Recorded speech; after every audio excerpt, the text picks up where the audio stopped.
Good morning, students. How are you all? I hope you all are fine. So, are you ready to study in today's class? So, yesterday we have started with our chapter number 1, large number. I hope you have done the revision and practice. Before going on to our next topic, let us quickly revise the chapter.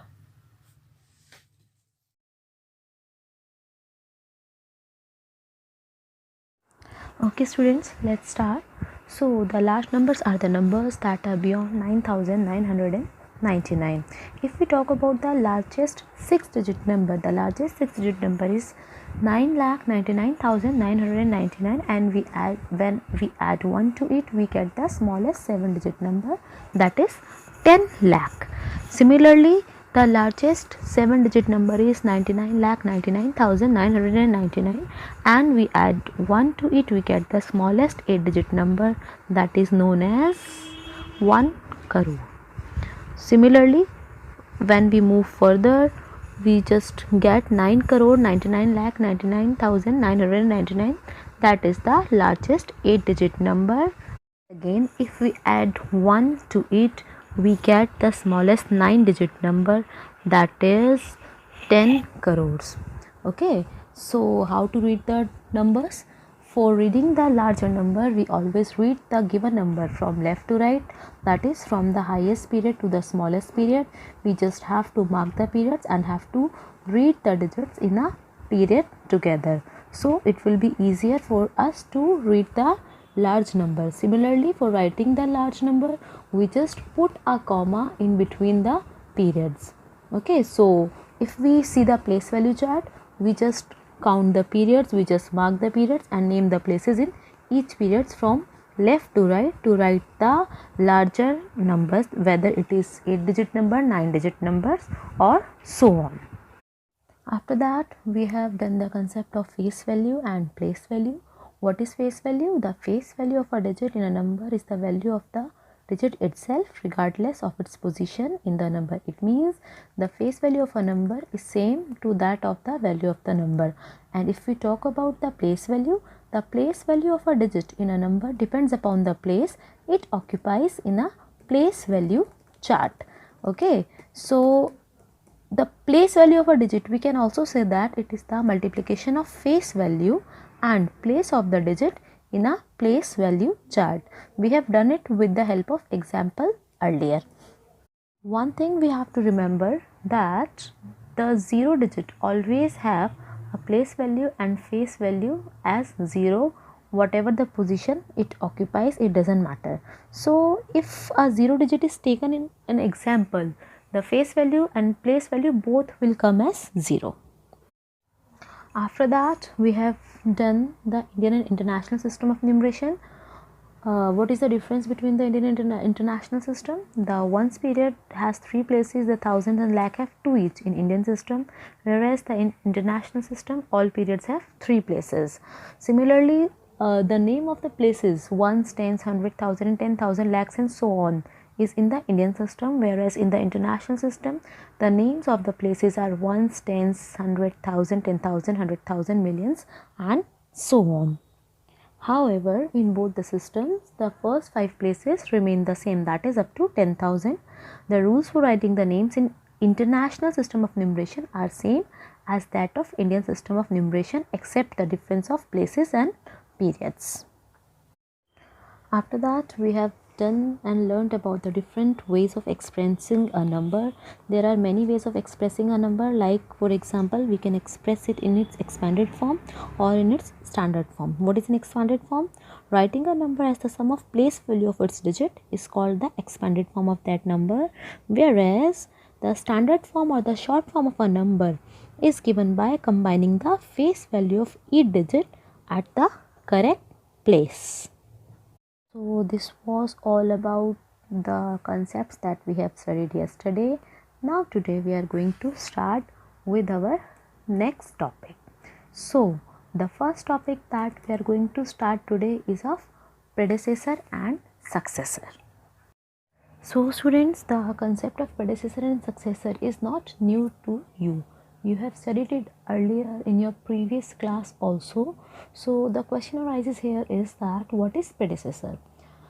Predecessor means what comes before. It means if in definition we talk about, we can say that the number that comes just before a given number is called its predecessor. To find the predecessor of a given number, we need to subtract 1 from the number.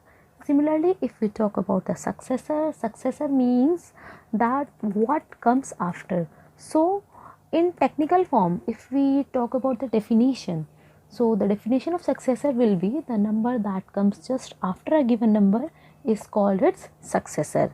So if we have to find out the successor of the number, we just have to add 1 to the given number.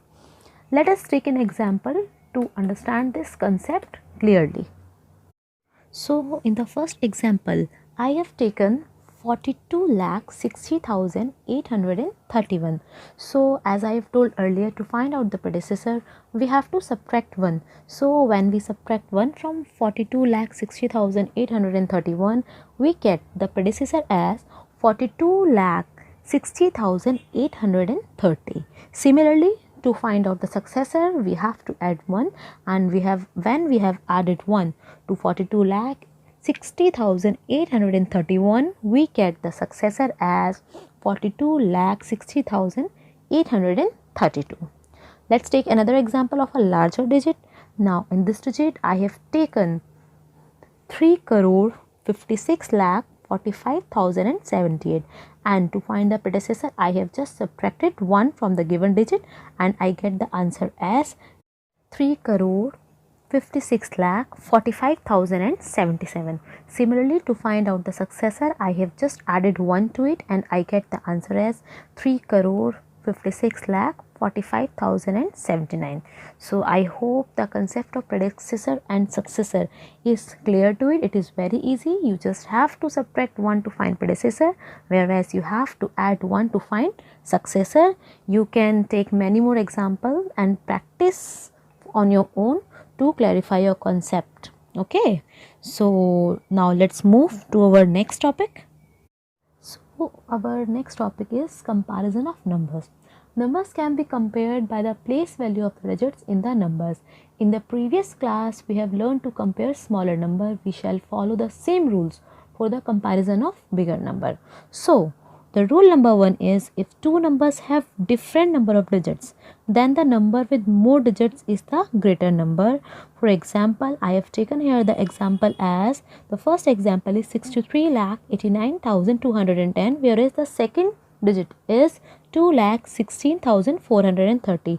If you look at the digits clearly, you will find that 63 lakh is more than 2 lakh. That's why 63,89,210 is bigger than that of 2,16,413.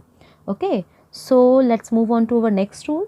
The next rule is, if the numbers have same number of digits, we have to check from left to right, and the number with the greater digit in the highest place is the greatest number. For example, the first digit I have taken here is 8,71,263, whereas the second number is 6,53,456. Now the first digit here is 8 lakh, whereas in the second number first digit is 6 lakh. Since 8 lakh is more than 6 lakh, so 8,71,263 will be greater than 6,53,456. Take another bigger example of crores value. Here I have taken an example of 2,34,52,926 and 2,34,62,926. Since the number of digits are different in both the given numbers, start comparing the digits of both the numbers from extreme left. Now the first digit is 2 crore, that is same in both the cases. Next digit is 34 lakh, that is again same.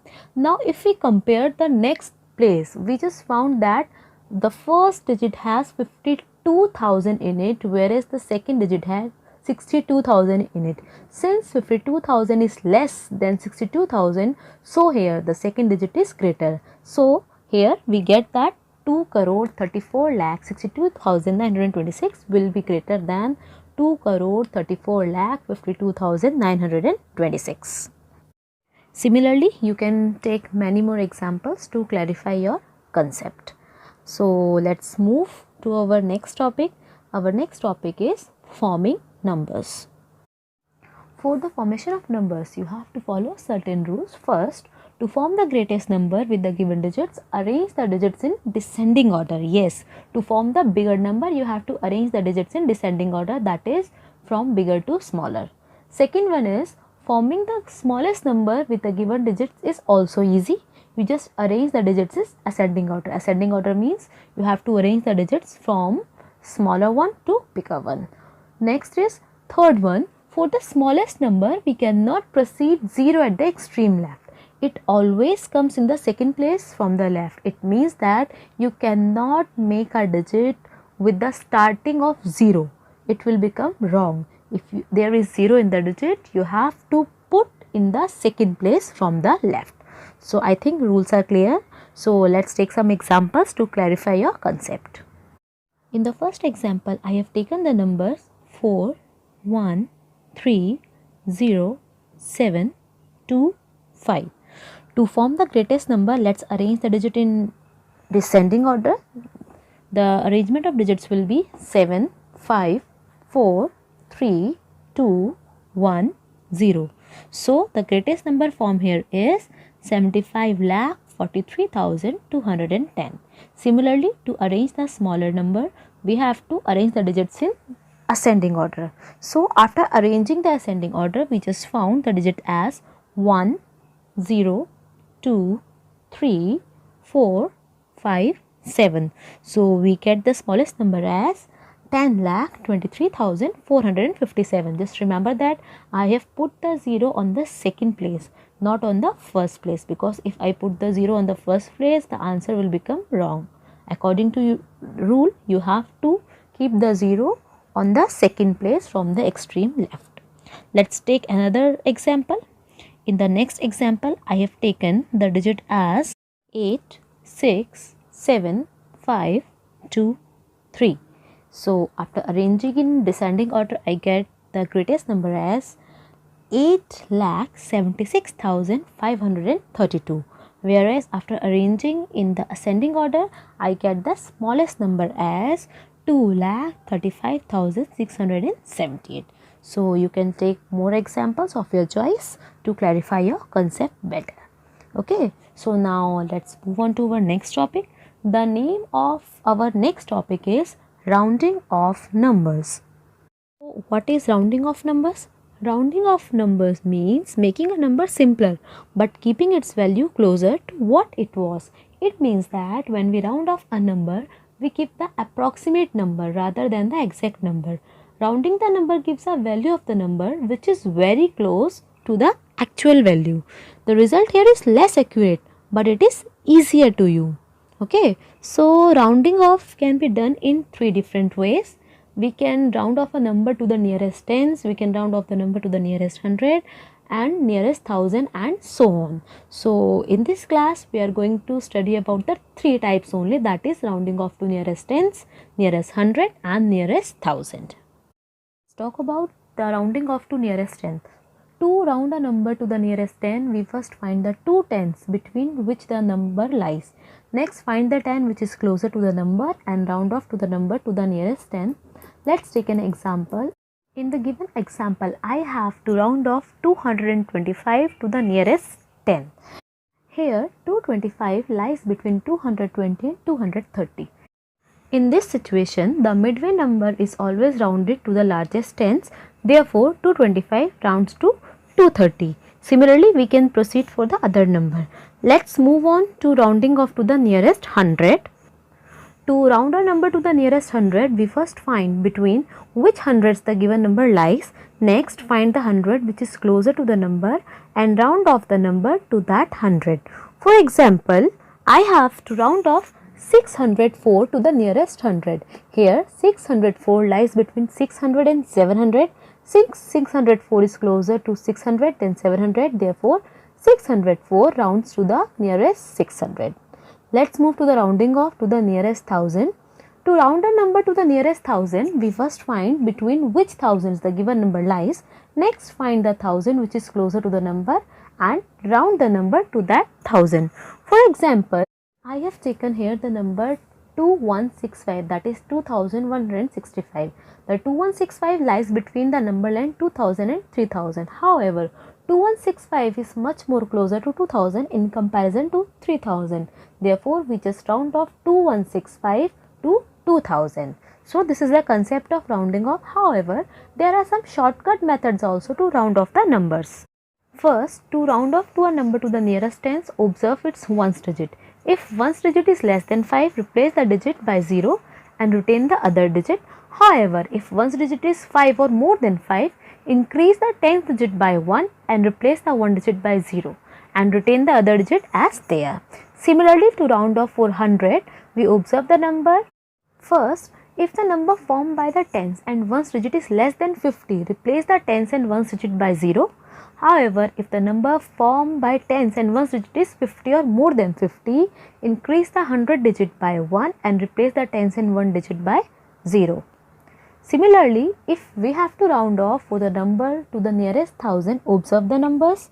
First, if the number formed by 3 digit is less than 500, replace the hundreds, tens and ones by 0 and retain the other digits.